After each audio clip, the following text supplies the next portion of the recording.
Well, we go from then the plague of darkness to the death of the firstborn.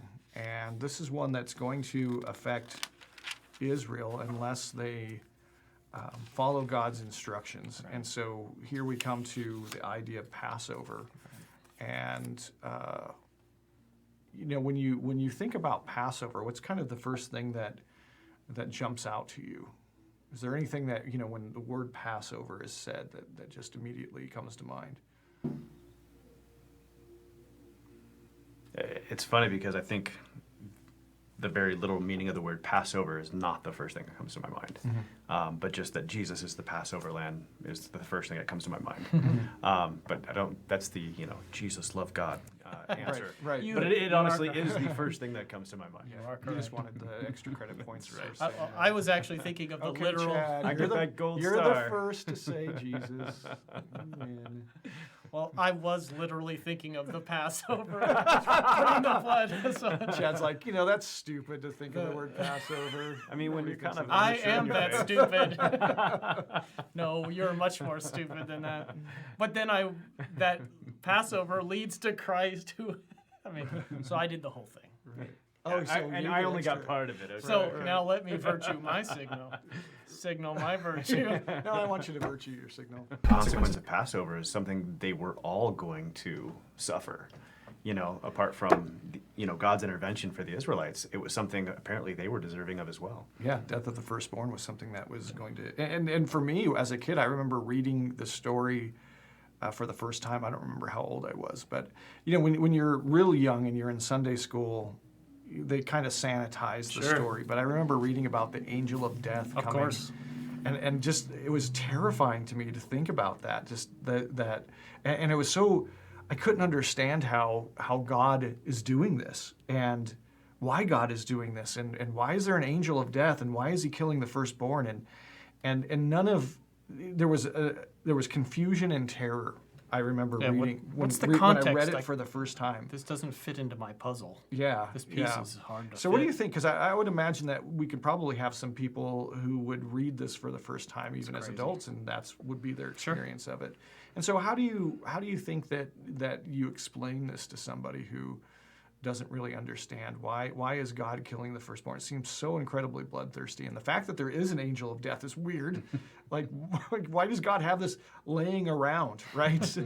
He opened up his toolbox and brought out something pretty scary. It's like having a landmine sitting in the closet. Like, why would you have this?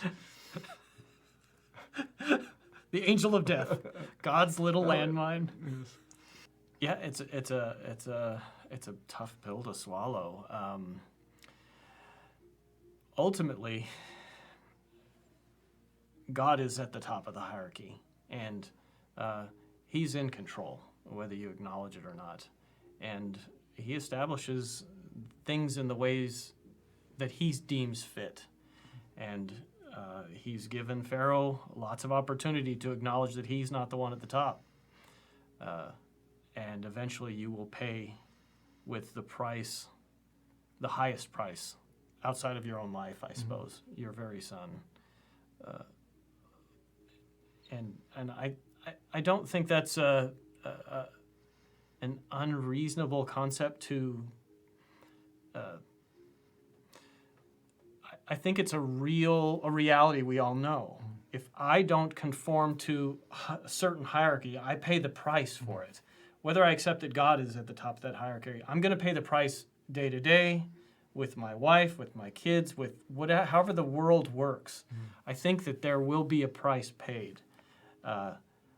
Ultimately, I think death comes for the people who don't submit to God as the highest in the hierarchy. And not just physical death, because we all die, but I mean ultimately spiritual death. Yeah. You will die. I don't know how else to say it. Yeah. Anything to add? I just think it's a testament to the fact that God is pretty routinely much more serious about sin than I am. Mm-hmm. And you look at the flood and a few generations of humanity pass, and God's like, yeah, that one family, they're the only ones worth saving. You looked, we talked about, God putting the sin of the world on Jesus and just again a testimony that sin is a very big deal. And I think this is another instance. And, Romans says, for all have sinned and fall short of the glory of God. And Egyptian, Israelite, it didn't matter. Yeah. They were all deserving of this. God takes this seriously because it's serious. And if you don't see that it's serious, it's just because your eyes aren't open yet. You know what I'm saying? Like when you're a kid, you're not thinking, you don't get up and think, oh, someday I'll have cancer. You don't get up and think, someday I'll be lonely. Someday I'll be alone all the time. You know what I'm saying? You don't. Yeah. Your eyes aren't open yet, and so life is just so enjoyable. But what happens is, we go through life and we kind of accumulate sin and we accumulate a lot of different things, and all of a sudden life is different than it was before. And it's not unlike Israel. Israel goes into Egypt and things are great. There's food here, there's life here. And then they grow up and now they're under tyranny and oppression. And the issue is, how do you get out of tyranny and oppression? And the answer is, there's no easy answer.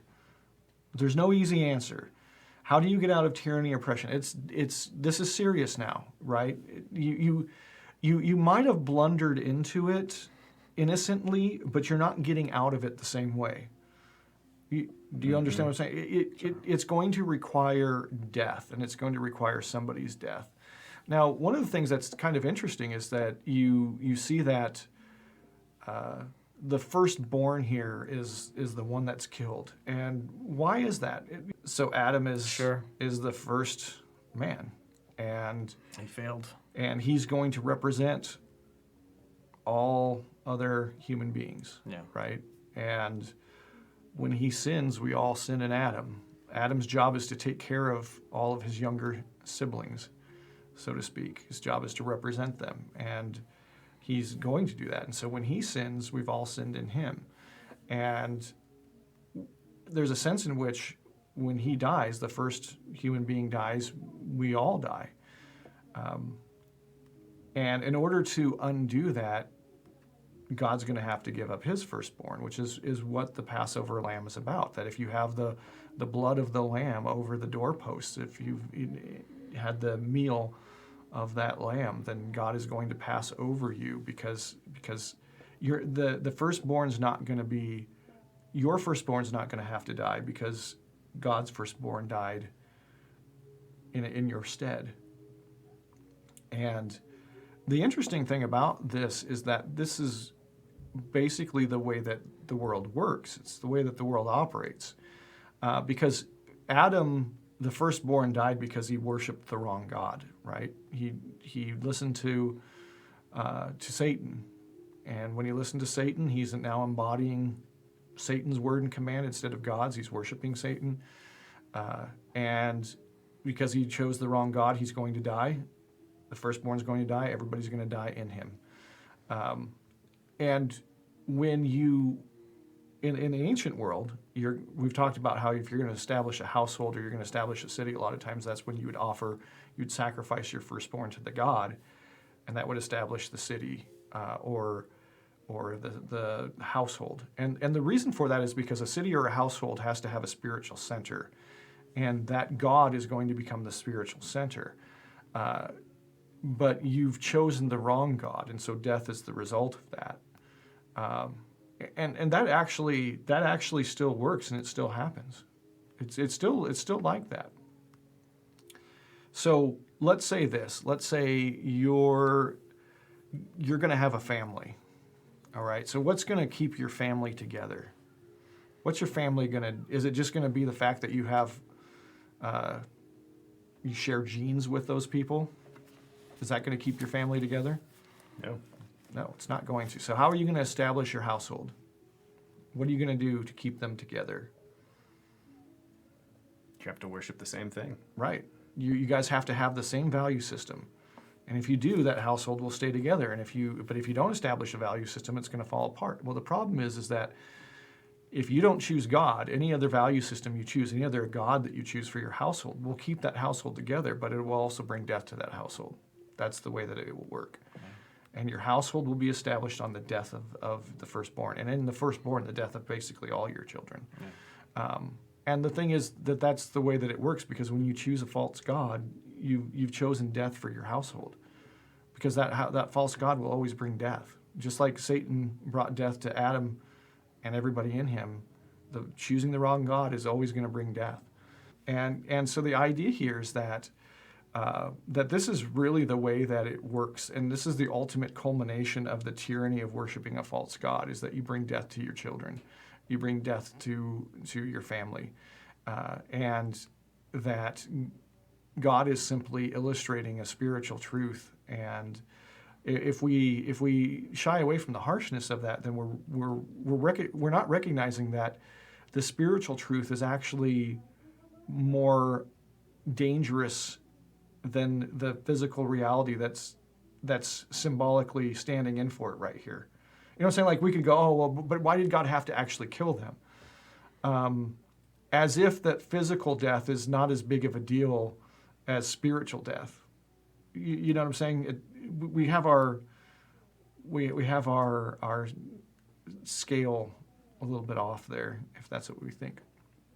So the Israelites are commanded to take a lamb and to kill it and put the blood on the doorposts, and then to engage in a meal with their family with this lamb. And this lamb is now kind of the center point that's holding the family together. And the angel of death is going to pass over that, because Jesus has shed his blood for us. And that's the only way out of the tyranny. There isn't any other way out of the tyranny. Once you're in the tyranny, there's no way out. It's a serious thing. You know, and you realize that at a certain point, like, you got born into this life, and this life is going to be full of tyranny, and there's nothing simple or cute or pleasant that's actually going to get you out of that. It's going to require a bigger sacrifice than that, if you're being serious and you have your eyes open. At least that's the way it seems to me. All right, well, thanks for joining us. We'll see you next time.